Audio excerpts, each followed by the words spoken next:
Hi అండి, అందరికీ నమస్కారం. నేను విజయ్ అంబయ్య మాట్లాడుతున్నాను. మీకు ఒక విషయం చెప్దామని చెప్పేసి ఈ వీడియో చేస్తున్నానండి. చాలామందికి ఎవ్వరికి తెలియదు, దేశంలో కూడా చాలామందికి తెలియదు, సమాధానం కూడా దానికి చెప్పలేకపోతూ ఉంటారు. ఏంటంటే లంక నుంచి సీతమ్మ వారిని ఇంటికి తీసుకొచ్చిన తర్వాత రాముల వారు ఆమె గర్భవతిగా ఉన్నప్పుడు అడవులకు పంపడం అనేది చాలా దారుణమైన విషయం అని చెప్పేసి చాలామంది చెప్తూ ఉంటారు. రాముణ్ణి ట్రోల్ చేస్తుంటారు, రాముణ్ణి తిడుతూ ఉంటారు. అయితే ఇక్కడ ఆమె గర్భవతిగా, అంటే రాముడు దయామయుడు, కరుణామయుడు, అంత దయామయుడు కరుణామయుడు అయినటువంటి రాముడు సొంత భార్య పట్ల, గర్భంతో ఉన్న భార్య పట్ల అంత క్రూరంగా, అంత కఠినంగా ఎందుకు వ్యవహరించిండు అనే దానికి ఎవ్వరి దగ్గర సరైన సమాధానం అనేది లేదు. అయితే ఈ విషయంలో నేను మీకు క్లారిటీ ఇద్దామని చెప్పేసి ఈ వీడియో చేస్తున్నానండి. ఏంటంటే సీతమ్మను లంక నుంచి తీసుకొని వచ్చేటప్పుడే ఎవరైనా సరే సీతమ్మను ట్రోల్ చేస్తారు. ఇన్నాళ్ళు లంకలో ఉంది కాబట్టి ఏమైనా ట్రోల్ చేస్తారని చెప్పేసి ఆమెను ముందుగానే అక్కడ అగ్ని పరీక్ష చేయించి నా భార్య సీతమ్మ ఆ అగ్ని లాంటిది పవిత్రమైనదని చెప్పేసి నిరూపించడం జరిగింది. అంటే అగ్ని ప్రవేశం చేసిన తర్వాత కూడా అంతే పవిత్రంగా ఆమె బయటికి రావడం, ఎలాంటి ఇబ్బంది లేకుండా, హాని లేకుండా రావడం జరిగింది. ఇది అసలు విషయం. ఇది మనందరికీ తెలిసిన విషయం. అయితే దాన్ని అగ్నిప్రవేశం చేయించి తద్వారా మళ్ళీ తర్వాత సీతమ్మని రాజ్యానికి తీసుకొని వచ్చి రాజ్యాన్ని పరిపాలిస్తున్నాడు, అంత బాగానే చేస్తున్నాడు. అలాంటి టైంలో రాముల వారు తన భటులో ఎవరైతే ఉన్నారో సిబ్బందిని, రాజ్యంలోని జనాలు ఏమనుకుంటున్నారు మన పరిపాలన గురించి అని చెప్పేసి తెలుసుకొని రమ్మని చెప్పేసి పురమాయిస్తాను. అప్పుడు వాళ్ళందరూ తలో దిక్కున ఒక్కొక్క అధికారులు పని వాళ్ళు వెళ్ళేసి తెలుసుకోవడం మొదలు పెడతారు. అయితే మాటలు అంటే జనాలని, సామాన్య జనాల్ని కానీ ఎవరినైనా లైక్ ఏదైతే ఊళ్ళో పెద్ద మనుషులు వాళ్ళని వీళ్ళని ఇలా అడగడం మొదలుపెట్టారు. ఎలా ఉంది రాముని పరిపాలన, రాజ్యంలో ఎలా ఉందంటే అక్కడ నుంచి వచ్చిన రియాక్షన్ ఏంటంటే, అసలు వాడేం మనిషి అయ్యా, లంకల ఇన్నేళ్ళు లంకలో దాపెట్టుకున్న సీతమ్మని తీసుకొని వచ్చి ఇంట్లో కూర్చోబెట్టుకున్నాడు, ఏమి అవ్వకుండానే వచ్చిందా, ఇలాంటి వగేరా వగేరా వగేరా మాటలు అని చెప్పేసి అనడం మొదలుపెట్టేశారు. నేనైతే తీసి నరికి పారేస్తుంటే అప్పుడే నా భార్యని ఇన్నేళ్ళు వాడి కొంపలో ఉండొచ్చిందని నేను ఎట్లా ఉంచుకుంటాను అన్న రకంగా ట్రోల్ చేయడం మొదలుపెట్టేశారు. అంటే ఇక్కడ ఎవరిని తిడుతున్నారు? సీతమ్మ తల్లిని తిడుతున్నారు. ఎవరిని? సామాన్య జనాలు. అంటే లంకలో ఉంది, ఇన్నాళ్ళు ఉంది, వాడు ఏం చేయడా, అది చేయడా, ఈ సంథింగ్ ఇలాంటి వగైరా మాటలు మాట్లాడేసి ఆమెను తిట్టడం మొదలుపెట్టేశారు. ఆ తర్వాత రాముణ్ణి ఒక రకంగా మెచ్చుకోవడం మొదలుపెట్టారు. వాడు పెద్ద దయామయుడు అని చెప్పేసి రాముని ఎత్తేసారు. అప్పుడు ఈ భటులు ఎవరైతే ఉన్నారో వీళ్ళందరూ వచ్చేసి రాముని దగ్గర చెప్పుకున్నారు. సార్ ఏంటి విషయం, ఎలా ఉంది, ప్రజలు ఏమనుకుంటున్నారంటే, వాళ్ళు చెప్పిన మాటలు విని రాముడు హతాశుడవుతాడు. సార్ ఇలా జనాలు ఇలా సీతమ్మని తల్లిని తీసుకురావడం వాళ్ళకి నచ్చలేదు, ఇన్నాళ్ళు లంకలో ఉన్న ఆమెను తీసుకొచ్చి ఇతను పరిపాలన చేస్తున్నాడని చెప్పేసి తిడుతున్నారు, సీతమ్మ తల్లిని కూడా అనరాని మాటలు అంటున్నారు అని చెప్పేసి అందరూ తిట్టడం మొదలుపెట్టారు. యాక్చువల్లీ ఇలా జనాలు ఇలాంటి రియాక్షన్ ఉంటుందని ఇలా అనుకుంటున్నారనే విషయము అంతవరకు రామునికి తెలియదు, సీతమ్మ తల్లికి అసలే తెలియదు. Note this point. రాజ్యంలో ఇలా అనుకుంటున్నారన్న విషయము రామునికి తెలియదు, సీతమ్మ వారికి తెలుసు. ఇక ఇప్పుడు రామునికి తెలిసింది. ఏంటి పరిస్థితి, ఏమి చేయాలి రాముడు? మీరే చెప్పండి, ఏం చేయాలి? తన్ని తరమాలా, నరకేయాలా, ఏం చేయాలా? చేస్తే ఏమవుద్ది? చంపేస్తే ఏమవుద్ది? సీతమ్మ తల్లికి ఏమవుద్ది? సీతమ్మ తల్లిని అందరు తిడుతున్నారు అక్కడ. అందుకే అప్పుడు చేసిన ఆలోచన అద్భుతమైనటువంటి ఆలోచన అండి. ఏం ఆలోచన అంటే, లక్ష్మణుని పిలిపించి సీతమ్మను అడవిలో పలానా చోట వదిలిపెట్టేసి వచ్చేయమని చెప్పేసి అడవిలో వదిలిపెట్టేసి రమ్మని. ఆ అడవిలో కూడా ఒక ప్లేస్ చెప్పేసాడు. ఆ ప్లేస్కు అలా వదిలేసి వచ్చేసాడు. అక్కడ లక్ష్మణుడు హతాశుడు అయిపోయాడు ఈ అన్న నిర్ణయంతో. ఏం జరిగిందో అన్న తమ్మునికి తెలియదు. అందరూ ఆహాకారాలు, అందులోనూ ఆమె గర్భవతిగా ఉంది ఆ సమయంలో. బాగా గుర్తుపెట్టుకోండి, అందులోనూ ఆమె గర్భవతిగా ఉంది సీతమ్మ. ఇలాంటి టైంలో రాముడు అడవుల వంటి వదిలేసి రమ్మంటున్నాడు సీతమ్మని. ఒక్కసారిగా ఇవి వార్త మొత్తం రాజ్యంలో మొత్తం వ్యాపించిపోయింది.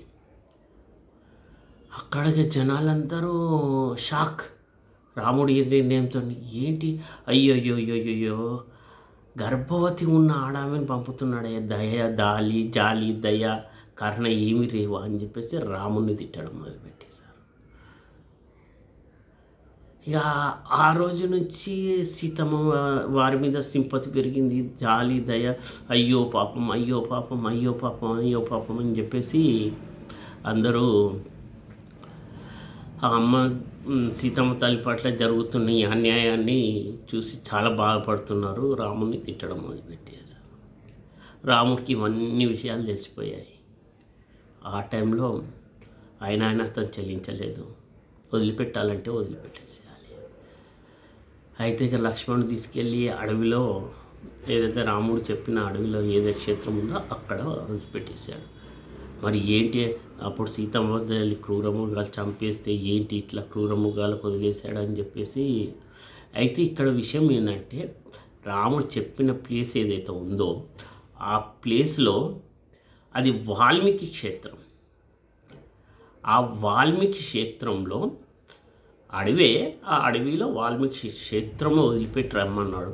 ఆ వాల్మీకి క్షేత్రంలో ఒక మహత్తరమైనటువంటి గొప్ప విషయం ఏంటంటే, ఆ క్షేత్రంలోకి వచ్చే ప్రతి క్రూర మృగము సాధువుగా మారిపోతుంది. అక్కడ వేటాడవు, ఏ జంతువుకు హాని చెయ్యవు, ఏ ప్రాణి హాని ఉండదు. అత్యంత క్రూర పులులు, హైనాలు, ఎలాంటి ఎలుగుబంట్లు అక్కడ ఆ క్షేత్రంలో, ఆ వాల్మీకి క్షేత్రంలో ఉన్న పవిత్రత అది. అందుకే అని చెప్పేసి అక్కడ వదిలిపెట్టి రమ్మన్నాడు. ఇప్పుడు దీన్ని బట్టి ఏమర్థమైంది? మీరే చెప్పండి, ఏమర్థమైంది? అంటే సీతమ్మను తీసుకొని వచ్చేసి రాజ్యంలో పెడితే ప్రజలందరూ తిట్టడం మొదలుపెట్టారు సీతమ్మను. అదే సీతమ్మను అడవుల పొంటి పంపించేస్తే, అయ్యో సీతమ్మ తల్లికి ఎంత అన్యాయం జరిగింది అని చెప్పేసి రాముని తిట్టడం పెట్టాడు. ఇలా పనిచేసి అది రాముని గొప్పతనం. ఎలా అంటారా, ఒక మనిషి మైండ్ సెట్ మార్చేశాడు. ఎలా మార్చేశాడంటే, ఒక మనిషి గుణం అంతకుముందు జరిగిన సీతమ్మను తిట్టిన వాళ్ళే తర్వాత తరతరాలు, యుగాలు, ఇప్పటికీ రేపటికి ఎల్లకాలం సీతమ్మను మహాతల్లే అని పిలుస్తారు. రాముణ్ణి తిడుతూనే ఉంటారు. ఆయనకు కావాల్సింది అదే. నన్ను తిట్టినా పర్వాలేదు కానీ సీతమ్మని ఎవరు అనకూడదు భవిష్యత్తులో అని చెప్పేసి అడవిలో వదిలేసి రమ్మన్నాడు. తద్వారా ప్రజల్లో ఉన్న మైండ్ సెట్ ఏదైతే ఉందో దాన్ని మార్చేశాడు. అది రాముని గొప్పతనం. ఈ విషయం చాలామంది కూడా తెలియదు. చెప్పలేక కూడా పోతుంటారు. ఏం చెప్పాలో కూడా అర్థం కాదు. ఎవరైనా అడిగితే కూడా ఏం చెప్పాలో కూడా అర్థం కాదు చాలామందికి. ఇదే అసలు విషయం. ఒక మనిషి సైకాలజీ మారిపోయింది ఒక్క ఇన్సిడెంట్తో. అది గుర్తుంచుకోండి. రాముడు అందుకే దేవుడు. చాలామందికి తెలియదు. ఎవరైనా అడిగితే కూడా చెప్పండి. అది అసలు విషయం. మీరే చెప్పండి. ఇప్పటి కూడా తరతరాలు కూడా సీతమ్మ తల్లిని, అంటే ఆమెకున్న మచ్చను, ఆమె పైన పడిన మచ్చను ఏదైతే ఉందో ఆ మచ్చను చిటికలు తీసి పారేశారు.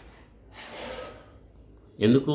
అడవుల పొంట వదిలితే ప్రజల్లో జనాల్లో ఏదైతే వ్యతిరేకత, ఏదైతే అప్పటి నింద వేస్తున్నారో సీతమ్మ వారి మీద, ఆ అపనింద కాస్త తొలగిపోయింది. ఎల్లకాలం భూమి ఆకాశాలు ఉన్నంత కాలం సీతమ్మ తల్లిని కొనియాడేటట్టు చేశాడు. అది రాముని గొప్పతనం. సో ఇక్కడ నుంచి ఎవరైనా అడిగినా చేసినా ఇదే సమాధానం చెప్పండి. ఫర్ ఎగ్జాంపుల్ కూడా నేను చెప్తాను, గాంధీని కూడా చాలామంది తిట్టేవాళ్ళు. స్వాతంత్రం టైంలో ఆయన చేసిన కొన్ని పనులు ఉన్నాయి కదా, దేశాన్ని విభజించడము, హిందూ ముస్లిం పేరుతో విభజించడము, అవన్నీ చేసినప్పుడు కూడా ప్రతి ఒక్క ప్రజల్లో అందరికీ ఆయన పట్ల వ్యతిరేకతనే ఉంది. తిట్టడం మొదలుపెట్టారు, అంత చేయడం మొదలుపెట్టారు. కానీ గాడ్సే చంపేసరికి ఒక్కసారిగా అతను అయ్యో ముసలోని చంపేశాడు, గొప్పవాడిని చంపేశాడని చెప్పేసి అతన్ని పైకి లేపేశారు.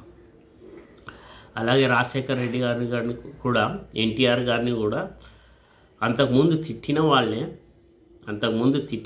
ఆయన చావకు ముందు తిట్టిన వాళ్ళే ఆ తర్వాత ఆయన్ని మెచ్చుకోవడం మొదలుపెట్టారు. అంటే కొన్ని ఇన్సిడెంట్స్ ఏవైతే ఉన్నాయో అవి మనిషి యొక్క మైండ్ సైకాలజీ ఉందో అది మారిపోతుంది. ఆ విధంగా రాముడు అప్పుడే ఈ సైకాలజీని మైండ్ సెట్ ఉన్న వాళ్ళని ఆయన ఏం చేసినా కూడా, ఎన్ని చెప్పినా కూడా వాళ్ళు వినరు అంతే. ఎందుకంటే ఆల్రెడీ అగ్నిప్రవేశం చేయించి తీసుకొని వచ్చిన కూడా ఇంకా ట్రోల్ చేయడం మొదలుపెట్టారు. మీకు కూడా తెలుసు ఇప్పుడు జనాలు ఎలా ట్రోల్ చేస్తూ ఉంటారు. అంటే నిరూపణ చేసిన తర్వాత కూడా ట్రోల్ చేయడం మొదలు పెడుతుంటారు. అందుకే ఒక్కసారిగా మైండ్ సెట్ మారిపోయింది. ఇప్పుడు కూడా ఎన్టీఆర్ గారిని ఎవరు తిట్టరు, రాజశేఖర రెడ్డిని గారిని కూడా తిట్టబోద్ది కాదు. సో వాళ్ళు బ్యాక్గ్రౌండ్లో ఎలా ఉన్నా ఏం అవన్నీ వేరే విషయం. అలా మైండ్ సెట్ మారిపోతుంది. అదే పని రాముడు చేశాడు. జై శ్రీరామ్, జై జై జానకి, జై జై హనుమాన్. బాయ్.